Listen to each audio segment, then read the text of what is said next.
Hello and welcome to the Redmen TV. I'm Chris Pajak. It is the Starting 11 prediction show as Liverpool prepare to host Bayern Munich at Anfield on Tuesday evening in the Champions League round of 16, and I am excited for this one. Of course, I'm now the eagle-eyed viewers amongst you will notice, and apologies to FC Bayern Munich, we've put the wrong logo on the screen. Yeah, they changed it a couple of years ago, probably spent thousands of pounds to make that red darker, that blue darker, and to change the angle on those, whatever they are, slightly, and to draw them out. Apologies, but we are here for one thing and one thing only. It is not to talk about Bayern Munich's logo. It is to talk about what I think Jurgen Klopp and what side I think Jurgen Klopp, will put out against Bayern Munich, right logo or wrong logo. So to start, in goal, it is going to be the man that we signed from Roma in the off-season, who's played 6 times and conceded 7 times in the Champions League this season. All of these stats for each and every player will be Champions League stats only. Yeah, Alisson in goal, I think that's really easy. I don't think there's a chance that Simon Mignolet starts in this unless Alisson drops an iron on his foot between now and the game. And if he does that, apologies, it will be totally my fault. So we'll move on to the right back, and I think Trent Alexander-Arnold will be playing at right back, who's played 5 times so far in the Champions League this season. He's such an important player. I want to whiz through this, right?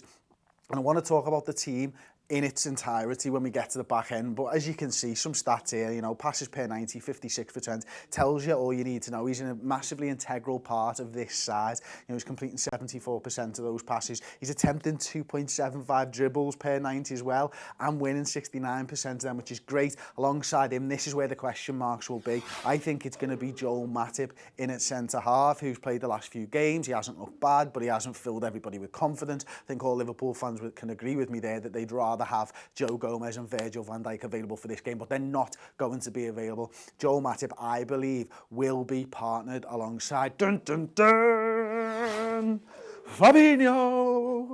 Yeah, I don't know why. Well, I do know why. It's because Joe Gomez isn't available through injury. It's because Van Dijk is going to be suspended for this game. It's because Dejan Lovren probably won't be fit enough to start the game, although he may start on the bench. We've seen him playing centre-back a couple of times. The first game against Wolves in the Cup, he ended up playing alongside Keanu Hoover for most of that game after Lovren went down, and that's the injury that actually kept him out of this game as well. But this is the thing, this is the key stat for me here.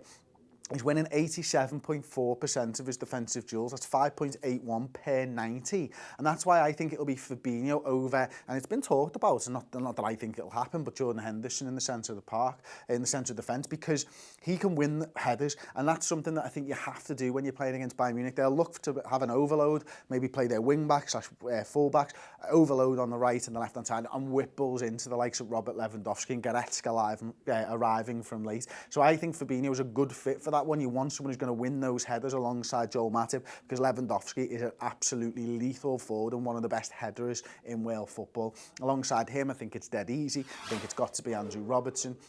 He's got 2 assists so far in the Champions League. He's averaging 3.3 crosses per 90, and he's winning the ball back through interceptions 3.8 times. Ahead of them, I actually think it's going to be a 4-3-3, and I think Jordan Henderson is going to be that number 6. Now, you could argue, is it going to be Henderson? Is it going to be Gini Wijnaldum? Is James Milner going to play there? I think Henderson is going to drop into that 6 and look to spread the ball around. He's intercepting the ball 5.61 times per game, and he's completing 92.4% of his passes, averaging 47.8 per 90. Ahead of him on the right-hand side, I actually think it's going to be Gini Wijnaldum. And this is a player who can play that box-to-box midfielder role very well. He's played 6 times in the Champions League so far. We've played the 4-3-3 away from home, not with great success, not with great success this season, but I think a midfield with Henderson, with Wijnaldum is a good start, and alongside them, I think it's going to be, Naby Keita playing Tom alongside Gini Wijnaldum in the centre of the park. There we go. Tom's on it. He was probably answering questions or something in the comment section. He hasn't actually started the Champions League game so far, but he is contesting 8.31 offensive duels, winning 49.9%, which is as close to 50% as you're going to get in these stats. And I think that's a midfield 3 that we can look at, and we'll look at that a little bit later. Over on the right-hand side, I think Mo Salah slots in there just like he did against Bournemouth. He's so devastating, whether it's Premier League, whether it's Champions League. He's scoring 1 and 2, that's 3 and 6 in the Champions League so far. Look at this though, completing 5.56 dribbles per 90 and having 3.6 shots per 90 as well. Over on the left-hand side, it's the man that scored in 4 games on the bounce for the first time in his career. It's Sadio Mane, who's got 1 goal and 6 appearances in the Champions League. I think he's going to be a key part of this Liverpool side for this game, which is, you know, standard, to be fair. And ahead of them, I think it's going to be Bobby Firmino in that false nine that we've seen so often in the Champions League run of last season. He's got 2 goals in his 4 starts and 2 substitute appearances. He's winning 55% of his offensive duels and he's shooting 1.71 times per 90. Let's have a look at the entire team then. And you can see there, I've set it up in a 4-3-3. I do think Henderson's going to be the deeper of the two. And I think it's Gino Wijnaldum's job to be a bit more box-to-box. He's going to be tasked with slotting in when we're defending. And Naby Keita's just going to be picking up this space here. Mane might drop, so he might run around the outside and stuff like that. But it's these 3 players here, isn't it? These 3 are the key for me. I think the way that Bayern Munich play, they'll be looking to bring their fullbacks high and wide, and that will leave Hummels plus maybe Boateng or Schul or whoever they're playing at centre-half in space, and that's where Mo Salah and Sadio Mane come in for me. They're the areas of the field that Liverpool have got to attack, and that's why I'm so happy that Trent's back, because I think his quick release from that defensive third into that attacking third for Mo Salah could be one of the key things. We saw it against Roma last season, that quick release from Trent down for Mo to run the channels, to get at the defence and try and get goals from there. That's the side that I think Jurgen Klopp will put out. I'm just waiting for some comments. For some reason, they've not loaded up on my phone, but I'm sure Tom will be able to get me going. A few people have been asking what's happened to Van Dijk. He's suspended for this game. Yeah. But just to carry on with that, Chris, Owen Scully asks, would you rather play Fabinho at 100% or Lovren at 70%? 70. Yeah. 70 is a tough question. I'm going to change the question, mate. What was his name? Owen? Owen Scully. Owen Scully. I'm going to change it. I'd rather play Lovren at 80%, right? And it's no slight on Fabinho's defensive skills. It's no slight on him as a centre-half. I think Lovren is a better centre-half than Fabinho.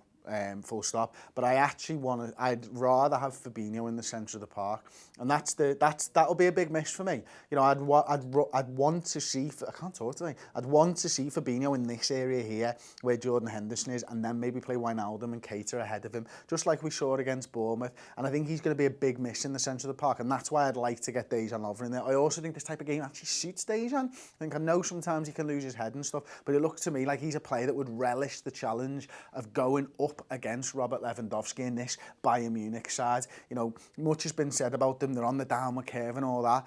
I disagree with that. I think, you know, they're not having it all their own way in the league this season.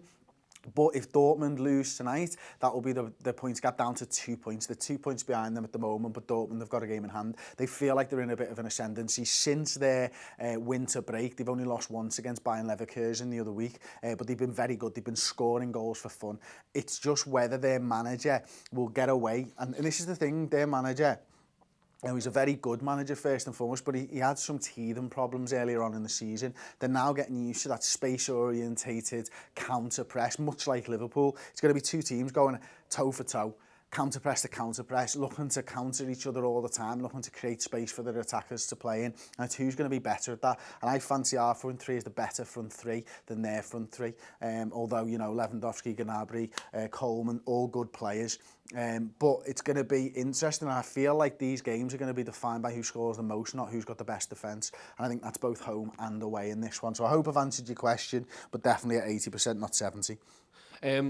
Moving on, in terms of if Lovren isn't fit, Hussein Fakrudin, sorry, I've just butchered your second name, but he said, would you rather have Henderson in defence and Fabinho in midfield, or vice versa? It's an interesting Now, this one, I would answer in the opposite way. I've just spouted on about how important it would be to get Fabinho into the middle of the park, but I just think Fabinho is a better centre-half than Jordan Henderson. You know, we've seen him there a couple of times this season already. We've not really seen Henderson there. It's not that he can't do it, it's just that I'd feel more comfortable. I can't give you a real reason as to why, but I think that Fabinho's just got a better skill set to be a centre-half, a makeshift centre-half, than maybe the likes of Jordan Henderson. And I feel like, you know, alongside Joel Matip, he'd just be a better fit. I hope that answers your question. Eric Forbes says, bet we will go with the tried and tested Hendo, Gini, Milner midfield. Well, yeah, I mean, it's an interesting one. Obviously, if you've watched the Uncensored Match build-up show, I mentioned it on there that none of us actually picked James Milner. In fact, we all picked this side, which is very unusual.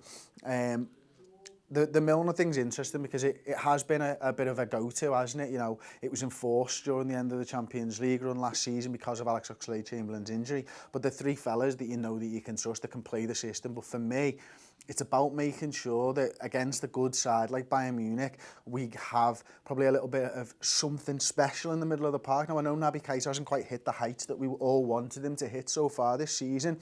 He's got a little bit of that X factor about him. It's a team that he's played before when he was at RB Leipzig, so he'll get the pace of the game as well. It's a little bit different from the Premier League, and Klopp's spoken about playing him into form. So I'd be really surprised if Keita isn't in this, because I think Klopp wants him in form, because I think he's going to be an important player in the back end of the season, much like James Milner was last season. I think James Milner, for me, is fair substitute almost, you know, certainly in the middle of the park, and he's a player that can take corners, can take free kicks, is disciplined.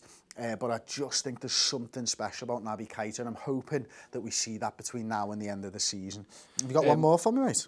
Yes, Simi Chaudhary says, hi Chris, quick question. What head-to-head do you think will define this match? Quite a tough one, that. Right, I think I'm right in saying that Hummels plays left centre-half for them. Correct me if I'm wrong in the comments, apologies from that. But that left centre-half versus Mo Salah, I think it's really important that we get the better of that. I hope their left-back does decide to push on a little bit, and Mo does have that space. And if he's in space against an aging, I think he's only 30 to be fair, maybe he's a little bit older. You know, I fancy Mo Salah against Matt Hummels, although he's been a great defender for a long time. I really think that could be the key matchup for us in an attacking sense. And in a defensive sense, I guess it's going to be Lewandowski against one of Matip or Fabinho. I think if Bayern Munich are going into this game, you know, they got the top scorer in the group stages. He got 8 goals and 6 appearances. Lewandowski's on fire this season. I think he's had something like 25 goals and 11 assists in his 30 games in total so far. He's on form. He's brilliant, and they'll be looking to cross the ball into him at any given opportunity. You look like you got something else to say, Mr. Dutton. Yeah, Pat O'Finnigan has an answer to that as well. He says Robertson versus Kimmich will be the matchup as well. Okay. On that. Yeah, because they're both brilliant. Yeah, absolutely. Like, you know, they're both going to be up and down this side, aren't they? And yeah, maybe it is. Maybe, excuse me, maybe it could be whoever gets the best out of that decides the game. Alex Coleman's got an interesting question. How do we deal with Leon Goretzka, who's been brilliant this season? I think certainly he's been brilliant. I think over the last few games he's started to score goals as well, and he's been influential. You know, in that, think of it as the Wijnaldum. They're playing 4-3-3. Goretzka will be playing here, but he's very much box to box, isn't he? You know, he's getting back and making tackles, and he's arriving late into the penalty area. And I suppose it's how Matip and how Fabinho pick that up. Who's going to be on Lewandowski? Who's going to be catching that run of Leon Goretzka? He's going to be an interesting matchup for us. Is it going to be Jordan Henderson tracking back, or is it one of these lads coming out towards him? He's a question that it's going to be very difficult to answer without actually seeing the game. But my guess is that it'll be maybe Jordan Henderson tasked with going back and then having to, you know, just go pass him off to another centre half and stuff. But he's a guy that, you know, he makes Bayern Munich tick for me. He's a great player. He's a difference maker, and he'll certainly be a huge player in these two legs. I'm sure of it. We got a blue super chat from Aiden 1892. Thank you, Aiden. Thank you very much. He says, if LFC get to the quarterfinals, who would you like to see us get? The easiest team. I say this every time. You know, everybody likes going big aways and all that type of, and I do as well. Don't get me wrong, but I want the path of least resistance. I want Liverpool to get to the final and play a big side in the final and hopefully do bits and win the competition. So for me, you know, this season I'm preferencing the Premier League, as I'm sure most Liverpool fans are. I'm sure you guys are exactly the same as me in that regard. If we get past Bayern Munich, we'll fancy our chances against anybody. I think if you look at the Liverpool Echo's recent article on why nobody wanted to play Liverpool, we've been scintillating in the round of 16. I think we're the second best team in the round of 16 for progression, you know, winning something like 83% of our ties. It's Liverpool are a feared feared opponent when we get to the last 16, and Anfield's got to be a big factor. Tomorrow night when we go there, Klopp's talked about it in his press conference, he's talked about it in, you know, to reporters and stuff, and it's about making Anfield that fortress, making sure that we're there to support the side. We create one of those massive European atmospheres, and I'm sure we will. It's Bayern Munich. They're a great side with a storied history. They're a, you know, world-class football club, and they're there for a reason. They're in the last 16 because they all fancy themselves to get past Liverpool. It's going to be huge. Liverpool fans are going to be needed. We're going to have to step up. We're going to have to sing. We're going to have to shout. We're going to have to just wave shit in the air. It's going to be fantastic, and I really, really, truly can't wait for tomorrow night's game. Just for a breather from the Premier League, to be honest with you. The stresses and the strains of the Premier League this season have been so much so that the Champions League last 16 tie against Bayern's like, the pressure's off. Oh my God, it's not about 3 points. Oh my God, I can breathe. And listen, this game will be tough. This game will be difficult. Bayern are a great side, but it will not be decided tomorrow night unless Liverpool win 5-0.